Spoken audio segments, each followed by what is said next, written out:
The grainy VHS video flickers on, shaking slightly as Jake, a young man in his early 20s, adjusts the camera. His face is lit by the glow of his laptop screen, a nervous smirk playing on his lips.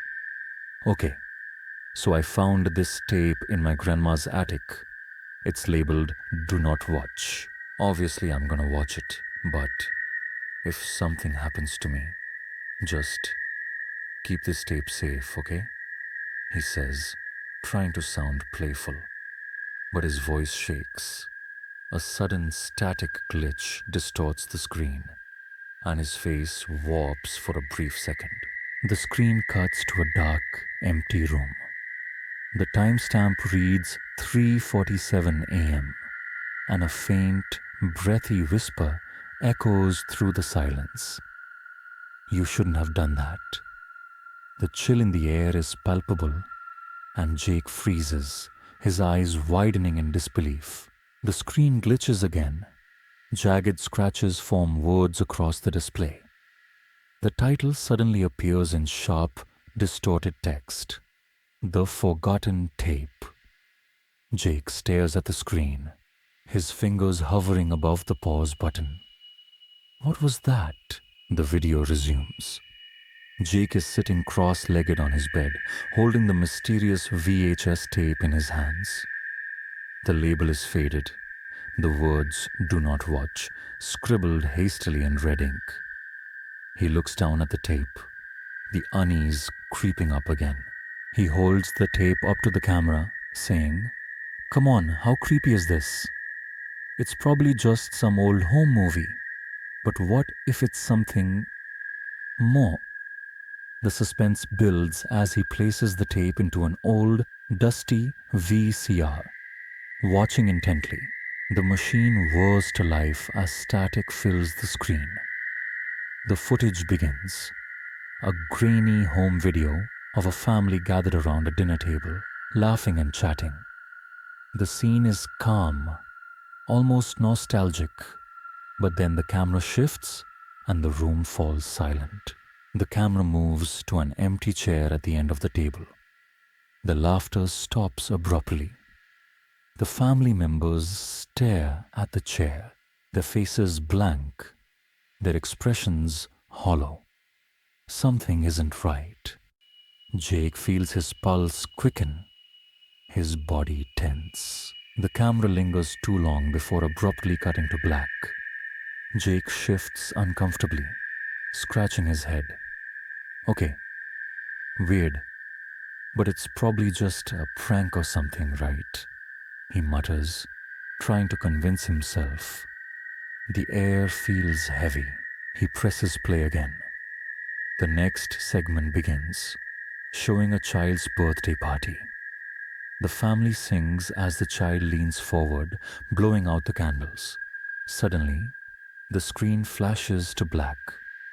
The room holds its breath, waiting for what comes next. The black screen lingers for a few seconds, only the low, distorted hum of the birthday song echoing in the background. Then, light returns. But the child is gone. The family screams in terror, their faces contorted in fear. The camera shakes violently, distorting the footage into a blurry mess. Jake grips the remote tightly, unease settling in. "What the hell is this?" he whispers, his thumb hovering over the fast-forward button. He can't shake the feeling that something's coming. Jake fast-forwards. The screen stabilizes, revealing a woman brushing her hair in front of a mirror. The room is eerily calm. But then, a hand suddenly emerges from the mirror, grabbing her. She screams and the glass shatters, cutting the image to black. Jake's hands tremble as he pauses the tape. His voice is shaky as he says, "Okay, nope. That was not a prank." He rewinds, his curiosity growing, his pulse pounding. Something is deeply wrong with this tape. Something feels off. Jake watches the footage again, his eyes narrowing. In each clip, the same empty chair appears. This time, he zooms in on the grainy footage, trying to catch a glimpse of what's hidden. A faint figure sits in the chair, visible only for a split second before vanishing into the shadows. His stomach tightens. "What the hell is that?" he whispers, unable to believe what he's seeing. He quickly dials his friend Sarah, hoping for answers. Panicked, he calls Sarah, a paranormal enthusiast. "Jake, you need to stop watching it. Right now," Sarah says firmly, her voice edged with concern. The tension in Jake's voice makes her pause. Something in the air is shifting. No, this is real," Jake insists. "This tape, it's like it's showing me something I'm not supposed to see." Just as he says this, the TV flickers to life on its own, without any input from Jake. The screen displays Jake's own bedroom, but from a different angle, as if someone is watching him from inside the room. His blood runs cold. "What the hell?" he mutters, trying to breathe. The walls feel like they're closing in. Jake scrambles to eject the tape, but the VCR won't let go.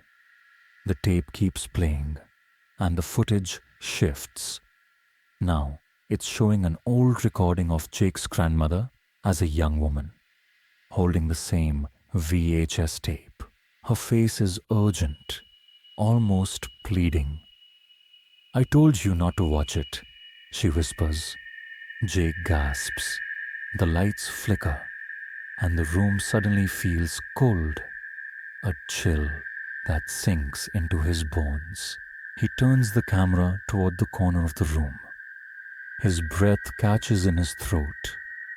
The empty chair from the tape is now in his room, its presence overwhelming, as if it's waiting for him. The camera glitches again, the static growing louder, almost deafening. The whispers return, layering over one another in a maddening chorus. His heart races, and every sense screams at him to stop. The laughter grows louder, then stops abruptly. The chair shifts again. It tilts forward, as if waiting for her to sit. The room is suffocating now. The next day, Sarah arrives at Jake's house. The door is unlocked. The air is thick with a strange, eerie stillness. She steps inside, calling his name softly, the feeling that something is wrong creeping up her spine. Her eyes land on the camera lying on the floor, still recording. She picks it up, her hands shaking. The TV is on. The tape is still playing. Sarah's heart skips a beat as the footage unfolds before her. The screen shows Jake sitting in the empty chair, staring directly into the camera. His face is expressionless, his eyes hollow. The timestamp reads 3:47 a.m., the same as at the start of the video. Sarah gasps, unable to comprehend what she's seeing. "Jake, what did you do?" The screen glitches violently, distorting his face, the image twisting into something unrecognizable. Suddenly, new words appear, scratched into the screen. "Now it's your turn." Sarah's blood runs cold. She stumbles back, panic flooding her veins. The screen cuts to black. A piercing scream echoes in the silence. The VHS static hisses before the video ends. Its final words, "Some things are better left forgotten," hanging ominously in the air. Sarah drops the camera, shaking uncontrollably. Her eyes dart around the room, her breath ragged. Every part of her wants to flee, but the house feels suffocating. The lights flicker again, casting long shadows across the room.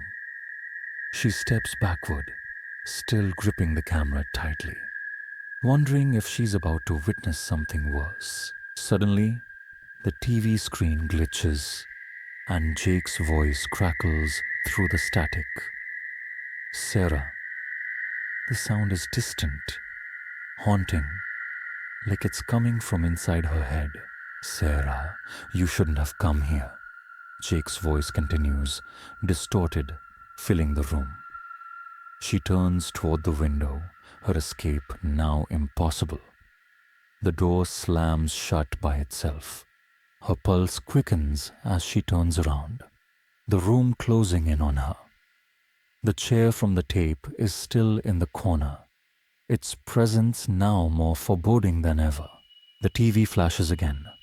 Sarah takes a hesitant step forward, hoping it's just her mind playing tricks. But when the screen zooms in on the chair, she freezes. The whispers begin again, louder this time, blending into unintelligible voices. The air thickens, pressing down on her chest. Sarah, they chant in unison. The static on the screen intensifies, distorting everything around her. She can barely breathe. Her mind races as she looks around desperately for a way out. Suddenly the chair shifts. It creaks under the weight of an invisible presence. Sarah watches, heart pounding, unable to move. The shadows around the chair deepen. The whispering grows louder, more frantic. The words, "It's your turn," echo through her mind. The chair tilts back slowly, and she feels a cold hand on her shoulder. She turns, but there is nothing behind her. Only the chair. A voice whispers, "It's too late now." The walls close in, and the room darkens, the static now deafening, blending with the whispers. The room seems to be shrinking. The air grows colder.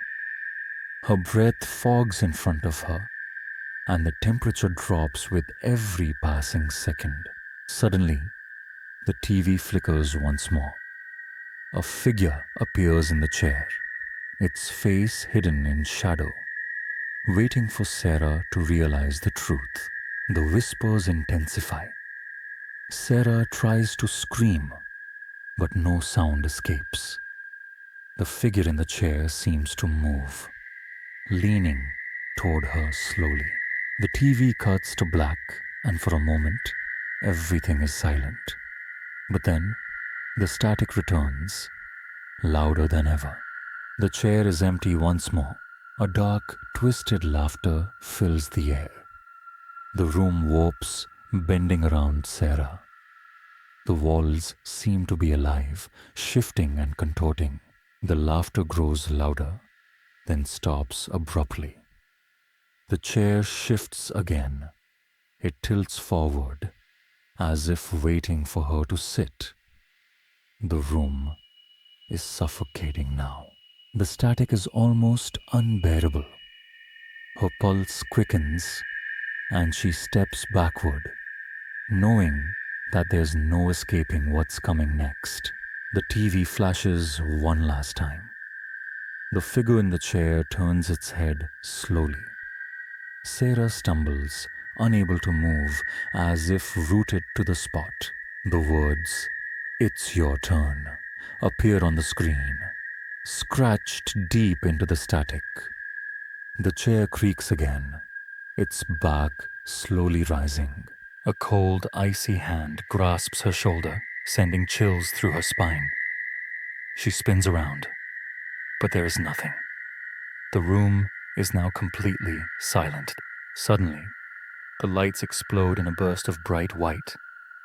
The room is disorienting. The chair is in front of her, now in the center of the room. The whispers return, but now they're a voice. Jake's voice, sounding almost familiar. I told you not to watch it, Sarah. Her heart races as the chair tilts toward her. The air is thick with anticipation, and her fingers tremble, clutching the camera. A faint figure appears in the chair. It's Jake, his hollow eyes staring into her soul. The room shifts again, warping around her. The TV glitches violently. The figure in the chair is gone. The chair itself now facing the door, empty, but still ominous.